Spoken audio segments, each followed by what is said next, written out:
after the way things have been going? How do you think it went, Hutch? I mean, we're happy.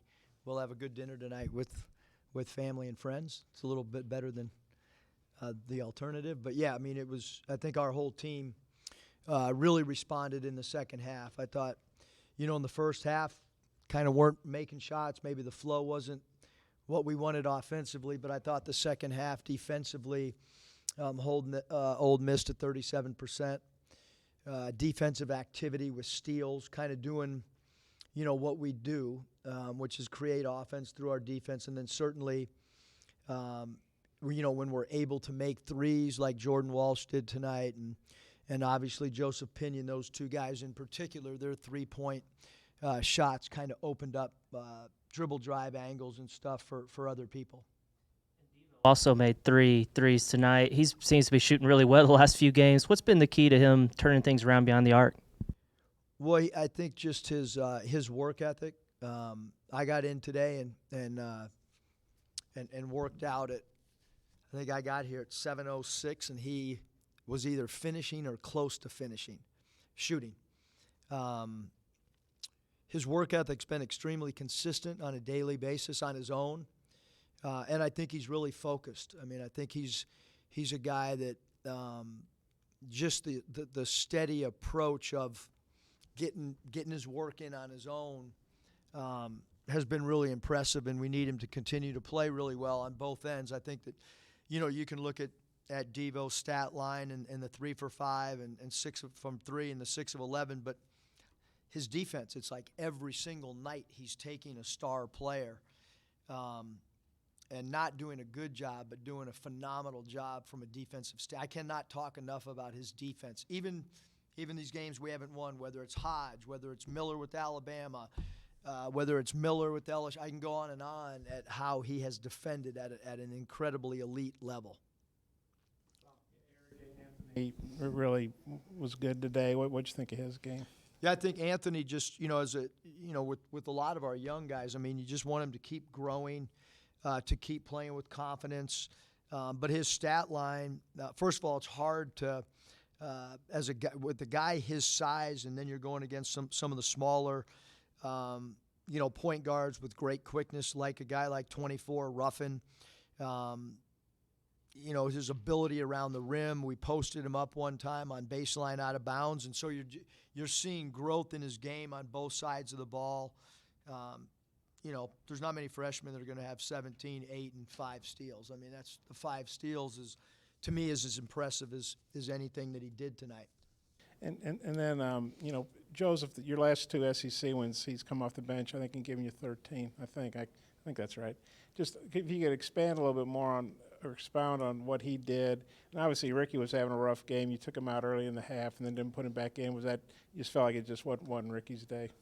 Well, I thought Joseph really played well. There's a lot of things that go into decision-making, and Joseph Pinion tonight rebounded the ball. He had 5 rebounds in just 21 minutes. He had 4 defensive rebounds. Defensive rebounding was a high priority coming into this game. It was something that we talked about over the last 48 hours that we needed to collectively defensive rebound, and there's no doubt his 3 for 6 from the field, that being Joseph's opinion, was extremely important to us, but just as important defensively. I thought he did a really good job. I thought he was really solid from a defensive standpoint, and loose balls and rebounding are important as well. And tonight he got loose balls, had a steal. One of our 12 steals was with Joseph, so he played well. And I think, with him it's going to be matchups. Like, we felt there was a couple good matchups for him defensively. And so that's certain from an offensive standpoint. There's no doubt that Joseph can help us and stretch the floor out. And I give him a lot of credit for his confidence shooting the ball. Like when he comes in at games, he's kind of locked and loaded and shot ready. He had a block shot, first block shot of the season. What'd you think about that? He competes. And again, I think a lot of games are going to be matchups.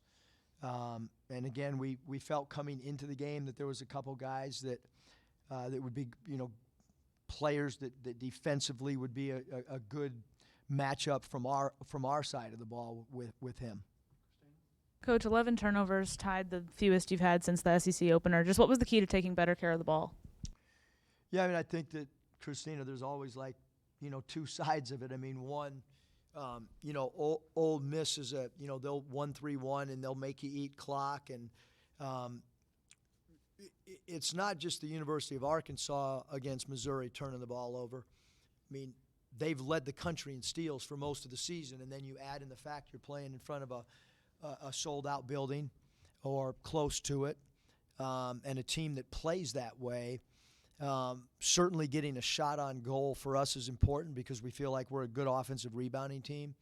And so no live ball turnovers is just like in football. If you turn the ball over in football, you're probably not going to win.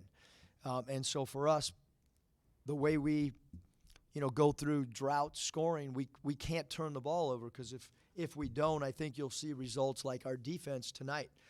So some of the defensive struggles of late have really not been defensive struggles. It's been our offense has let us down with taking care of the ball, and then it looks like we're not defending when in reality, you could have 9 guys out there defensively, but when you have live ball turnovers, there's not much you can do. Eric, I'm curious how much you enjoyed having Jordan Walsh available for the whole game, and you got 40 minutes out of him today, 1 foul, just the value in that. I mean, he had 5 fouls, and I don't know how many minutes he played last game. 13. I mean, there was a lot of firsts for me, which is really cool. Like, as a coach, 50-year-old guy, I love to see new things and learn. Never seen 4 guys foul out, and have never seen a player get 5 fouls like that. But you learn. You have a young team. Going to be important for us to look at that stretch when they made a little scoring run to try to get better and try to improve because we are young and we still got a lot of basketball to play. Jordan today. I think I thought Jordan played phenomenal at Missouri. I mean, other than not having the ability to play any more minutes, I think he had like 12 points in 13 minutes. So, love the fact that he was struggling offensively, continued to shoot the ball, continued to work. If we were still playing right now, I'd probably still play him because for a freshman, small forward, he rebounded the ball, shot the ball, and I thought, just as we've talked about Devontae Davis's defense, I thought Jordan did a great job on Brakefield, number 4, who is their second, guy that they look to go to offensively. Coach Mikhail gave you 21 minutes tonight. What did you think of him? And I think he went to the locker room there late. Do you have any update on his health? No, he's going to get X-rayed and evaluated, but he played great. It's we'll have to see what the medical report comes back. But he played great basketball. We started him in the second half. I thought he gave us a real defensive presence with the 2 blocks as well as the 2 steals. And again, a lot of This game were a huge. There's matchup things, and Ole Miss has 3 bigs in 21 Allen, 33 inside number 10. All 3 of those guys, and then you add in the fact that that McInnes is a big guy, 0-0. You're talking about 4 guys that eat up space and they're good around the rim. And I thought Mikhail did a phenomenal job, kind of, because they would platoon those 4 bigs, and he guarded 4 different guys in the second half. Depending on who they had in the game. It is a leg or foot or anything? Or? It's a foot. Yep. Kind of got back to the identity defensively of generating turnovers and steals, but you did so without fouling and putting the opponent on the free throw line a ton. How important was that part of the equation today? I mean, we played the same defense we have for 4 years. We didn't change. I'd love to tell you guys that, we used towels over our head when we defended the last 48 hours and sliding and trying to have active hands with the towel and keep the towel straight so that we could get deflections and not foul. but philosophically, I'd love to come in and say, yeah, we as coaches we got together and changed. I mean, I don't know what happened the last couple of games. Same defense. So if anyone thinks that we told our guys to be more aggressive, putting teams on the foul line 36 times, and 40 it's the same defense as we played tonight. Yeah, Eric, we saw Nick was on the bench, and I think he tweeted or Instagram. Scotty told me because I don't know how to get on Instagram. But Bob, we need to get you on Instagram ASAP. Okay, well maybe, but that he had some kind of photo of being back at practice. I know he's probably not near ready to play yet. Nick is not practicing. He's not practicing with the basketball team. I just wonder what the update is on him. There's really no update. He's back in town. He's rehabbing with the trainer, and under our doctors. So he's still in same situation. And then Jordan was talking about what a big win this was, obviously because it's been a while. The Super Bowl, and there was a lot of Super Bowl signs up in the locker room. I was going to wonder, did they get that from you, or kind of what was the Super Bowl thing? Well, unless one of those guys wrote it, but yeah, it was from us. I mean, we have to have the mentality that one game at a time. We have to have the mentality. There's another Super Bowl on Tuesday, just so you know. So, but we have to play, with the desperation mode. And look, I thought we played really good at Missouri. I thought they played good. They play really well at home, and didn't get some breaks, lost the game. But I thought the effort was phenomenal, and thought the effort tonight was really good. So, what you want your team to do is grow. You want your young guys to continue to get better. Even putting Barry Dunning in, at some point, our job's to continue to try to develop guys as well. You never did, with Ricky, you just felt like it wasn't his day.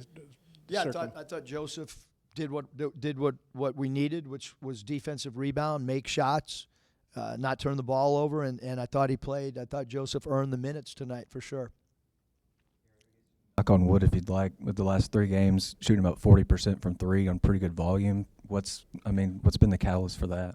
I think just putting in the work. These guys have really worked I'd say like the last 8-9 days.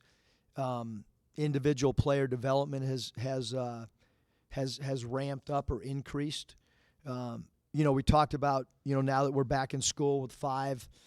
Some guys 5 classes that you got to have incredible time management, and you've got to figure out when is your time to get in, some shooting slot time, whether it's in the morning, whether it's at night, whatever you're comfortable, and how that falls in line with your class schedule and our practice schedule. I think we have some guys like Jordan, like Anthony, that have done a really, really good job. We talked about Devo, because right now from here on out, our guys are in class, and so it's important to figure out, get the proper sleep at night, and then also figure out after your classes or between classes how you can come in and continue to evolve your game. We have another quick turnaround, so we'll take some questions about LSU right now. You had a rematch. Obviously, the first one didn't go your way. Bob, you're that quick. What's your Mike thoughts? said that, and you didn't even hesitate. Oh, well, I don't know. What are your thoughts on getting another shot at him? I think we're looking forward to competing against LSU again. It'll be a physical game. I thought defensively we played well against LSU. Offensively, we've got to play better than what we did. Miller's a really good scorer. I thought we did a pretty good job on him, and Williams inside. We've got to limit his touches, much like we did in game 1, and then certainly Hannibal's dribble drive. We've got to get better guarding him than we did down the stretch in Baton Rouge. Justice Hill, I don't know if he missed their last game. I don't know if he's playing today, but if they don't have him, how do you think that affects them? Who's that? You. Well, Justice Hill missed their last game for personal reasons. I'm not sure what's going on there. I think anytime a team misses a player or a guy that plays substantial minutes, it changes the complexion of how a team looks, but it also opens up opportunities. Without TB and without Nick Smith, other guys have gotten opportunities minutes wise, and I'm sure. I mean, LSU's coaching staff, I think, has done an incredible job all season long. Their non-conference, their coaching staff figured things out pretty quickly, and they'll make adjustments based on who they have, just like we're trying to do with who's available for us. Coach, how much does just winning a game maybe help from a mental standpoint, going into another game? Is it something you think you can maybe build on? I mean, we've tried to build on it the last couple of years. I don't, that's one game. I mean, I can tell you that the mental makeup of our team right now is better than it was 3.5 hours ago. But as we all know, on Tuesday night, that game is going to have its own theme. It's going to have its own identity. The game in Baton Rouge has nothing to do with how the next game unfolds, from a style standpoint. Rosters are different. Rotations are slightly different. So you got to go into each game with adjustments. And, I certainly didn't walk in here today and think that our rotations were going to go the way that they did. The game dictates minutes. The game dictates shot attempts.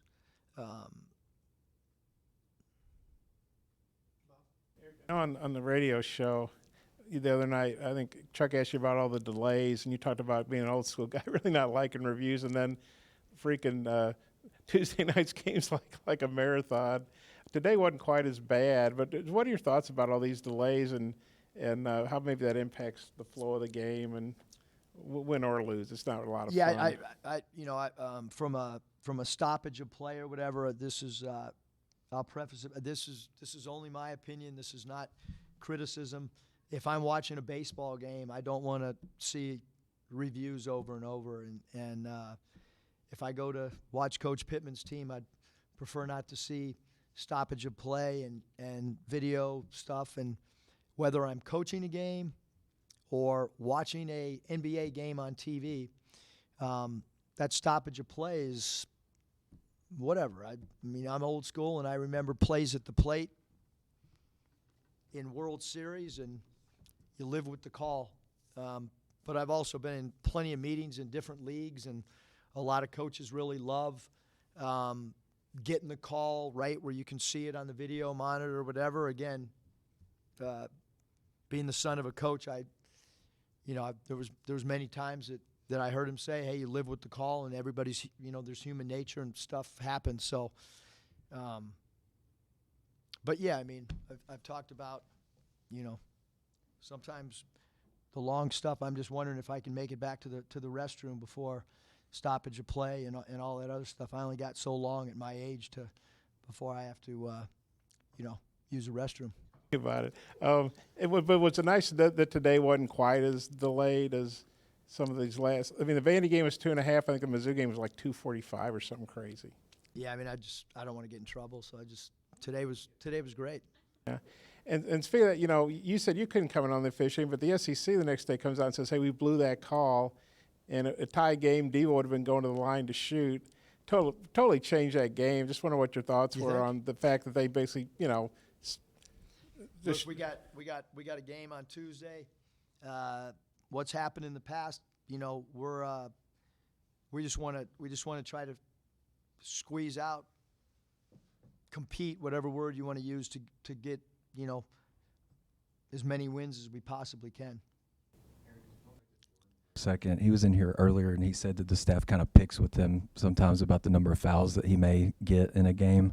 How have you seen Jordan kind of grow through that, I guess, in some of the tough luck whistles that he has had, and then, to have the last two games that he's had? The standpoint. Yeah, I mean, Jordan is, obviously, if you go all the way back to when he signed his national letter of intent, I talked about he's a violent defender, meaning he's a guy that's really aggressive. He creates steals. But having said that, tonight, he defended their second leading scorer and only had one foul. He did a great job. And so we just, need him to continue to play with aggressiveness and also to understand the guy that he's guarding's tendencies as best he can. And sometimes with freshmen, Devo knows all these guys that are returners, and that's why he's getting these assignments. He's played against Morrell. He knows from playing against him. For Jordan, Anthony, Joseph, this is the first time they've seen that group that they just played live. That's part of managing our roster. It's some stuff that we've learned. Like, we have a whole roster with other than Kamani and Devo that have seen these other players, and we're playing against guys that you look at just the game tonight. Fagan's back. He was at Georgia before in this league, and Ruffin's a returning player, and Morrell's a returning player, and White, and so Brakefield, and so we're trying to learn, talk in huddles about tendencies, because we only have two players that have seen these other returning guys, and it's been a little bit of an area we got to continue to learn, and hopefully playing LSU a second time, hopefully we know their tendencies a little better.